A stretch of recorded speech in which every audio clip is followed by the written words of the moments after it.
दोनों चिल्ला के तब उनको सुनाई देता था। एडिशन को बहुत ऊंचा सुनते थे। तो एक बार लोगों ने उनसे बोला कि आपको भगवान से शिकायत नहीं, आप भगवान से शिकायत क्यों नहीं करते हो कि भगवान तूने मुझे इतना दिमाग दिया है, दिमाग इतना दिया है, तो ये कमी क्यों रख दी मेरे लिए, ये कमी क्यों रखी तूने, आप क्यों नहीं कहते हो भगवान से। तो एडिशन ने जवाब दिया, एडिशन ने कहा कि अगर मेरे कान सही काम करते और मैं अच्छे से सुनता तो इन दुनिया वाले मुझे बहुत सुनाते रहते, ये लोग मुझे बहुत सुनाते रहते।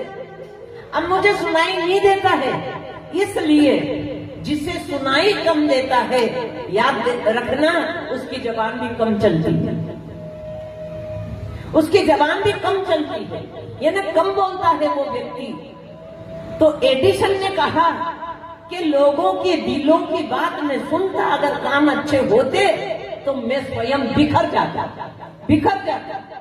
अब लोगों के दिलों की बात मुझे सुनाई देती नहीं है, इसलिए मैं अपने दिल की बात सुनता हूं, इसलिए मैं समर गया, मैं समर गया।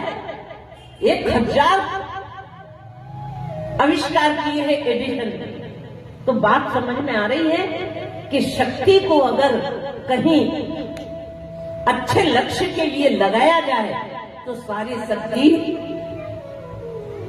कमाल करके दिखा देगी और हम समर जाएंगे।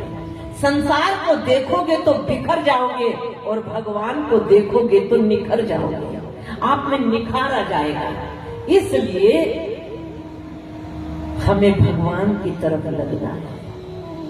अच्छा, क्यों लगना है मैं भागवत में नहीं जाऊंगी, मैं तो इतनी सी बात आपको बताऊंगी कि परीक्षित सुखदेव जी से कहते हैं मैं 7 दिन में मरने वाला हूं, तो मरने वाले व्यक्ति को क्या करना चाहिए ये बताओ। सुखदेव जी से ये पूछा। अच्छा, हम कौन से लोग हैं, हम किन में से हैं, हम भी उन्हीं में से हैं ना, हम भी मरने वालों में से हैं कि अमर होने वालों में से हैं, है ना। अगर आत्मा का ज्ञान हो गया तो आप अमर हैं, पर ज्ञान होना चाहिए, रटो मत। बात रटने से कुछ नहीं होगा, उसका बोध प्राप्त होना चाहिए कि हाँ हम जान गए अपने आप को कि हम आत्मा है, हम मरते नहीं, ऐसा जान मरते